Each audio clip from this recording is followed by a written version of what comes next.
Bonjour à tous et à toutes, je suis ravie de vous retrouver pour cette nouvelle vidéo sur ma chaîne Sandra Burnier, thérapeute médium et enseignante spirituelle.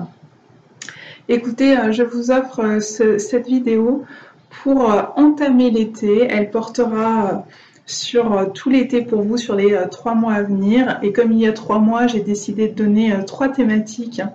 Et l'été en général est associé aux amours, à la joie, à plus de vitalité, en tout cas, un élan de vie assez important. Donc du coup, eh bien, il y aura 3 phases dans ce tirage. La phase de votre domaine amoureux, la phase de votre domaine sexuel, et puis la phase au niveau de votre vitalité, qui peut, pour certains d'entre vous, rejoindre le domaine de la santé. Moi, personnellement, je préfère parler de vitalité en termes d'énergie, de notre corps énergétique, mais aussi de notre corps physique, comment tout cela se passe. Mais on retrouve aussi cette notion d'énergie et puis de corps physique dans la sexualité et dans notre vie amoureuse également. Voilà. En tout cas, pour ce tirage et pour cet été, eh bien, je vais vous faire une vidéo signe par signe. Et ce que je souhaitais vous donner comme petite graine à semer pour cette nouvelle saison, c'est, il me semble, de retrouver l'endroit en vous qui génère de la joie, être attentif à ça, trouver l'endroit. Et s'il y a un blocage, eh bien peut-être aller éclairer ce blocage à pouvoir vivre, manifester des élans de joie dans votre vie. J'ai aussi le ressenti qu'on entre vraiment et pleinement cet été dans tout le questionnement autour de la loi de réciprocité. Donc du donner et du recevoir, de voir à quel point est-ce qu'on transgresse nous-mêmes cette loi? Est-ce qu'on donne plus qu'on ne reçoit? Est-ce qu'on reçoit plus qu'on ne donne aux autres et parfois à soi-même? Ou inversement, est-ce qu'on ne nourrit pas des relations où on favorise, ou en tout cas on autorise l'autre à transgresser cette loi de réciprocité avec nous? C'est possible également. Eh bien, je vous souhaite de pouvoir aller éclairer tout ça, car je sens que les énergies cet été, notamment, il y a beaucoup de planètes rétrogrades qui vont nous pousser à aller rééclairer, à aller régler, voire résoudre ce qui n'a pas pu être vu ou résolu auparavant. On refait un petit tour comme ça d'horizon, et il me semble que la joie, la loi de réciprocité, et puis aussi notre vision sur la vie, notre philosophie de vie, à savoir, est-ce qu'on voit le verre à moitié plein ou est-ce qu'on voit le verre à moitié vide? Est-ce qu'on s'enferme dans des schémas de fonctionnement, dans des pensées fatalistes, pessimistes, parfois d'accablement? Ou est-ce qu'au contraire, on arrive à voir que dans chaque événement, même les plus sombres, il peut y avoir de la lumière, à un moment ou un autre, peut-être pas immédiatement, peut-être pas tout de suite après, peut-être pas pendant le vécu même de cet événement, mais de la lumière naîtra de cet événement, qu'il soit lui-même ombre ou lumière. En tout cas, voilà, avoir cette forme d'optimisme, cette vision, moi je n'aime pas tellement utiliser le terme de positif et de négatif, je trouve qu'il est empreint un peu trop de valeur dans nos sociétés actuelles.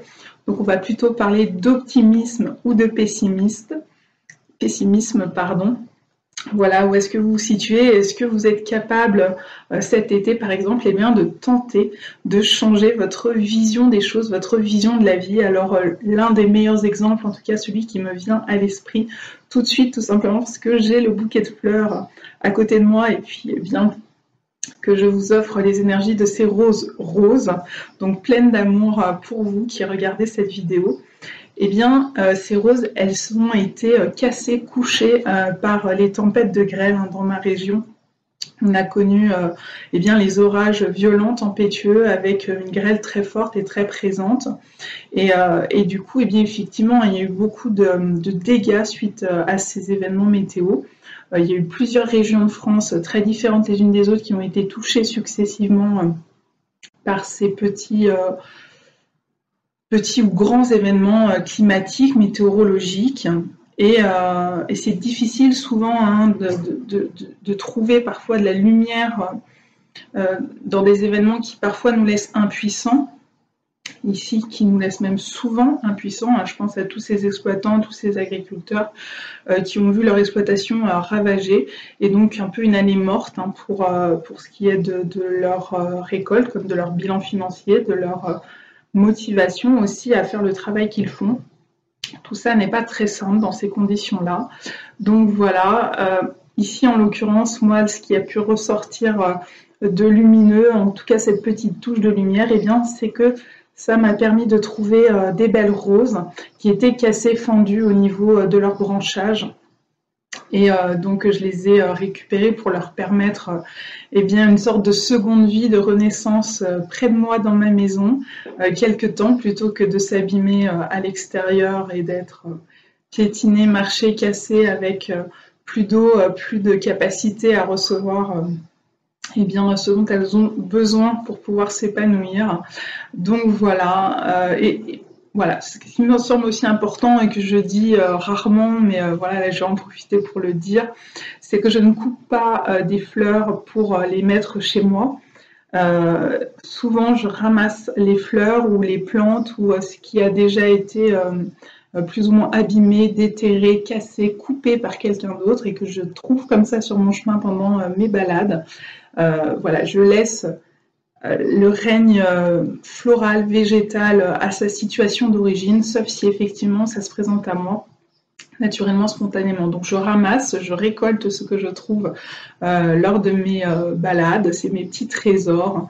Et puis globalement, sinon je laisse les fleurs là où elles se trouvent dans leur milieu naturel. Et là en l'occurrence, eh bien, ça m'a permis d'avoir ces belles énergies près de moi, en espérant en échange, loi de réciprocité, leur avoir donné de l'eau, de la nourriture qui leur manquait en étant dans l'état où elles se trouvaient quand je les ai récupérées.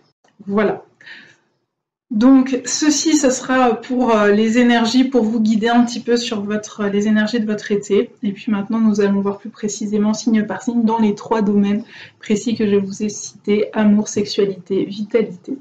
En vous souhaitant un bel été, évidemment plein d'amour, quel qu'il soit, d'amour universel, inconditionnel, d'amour divin, d'amour amoureux, d'amour amical, d'amour filial, d'amour parental. Voilà, tout plein de belles choses pour vous et que cet été soit florissant. À bientôt.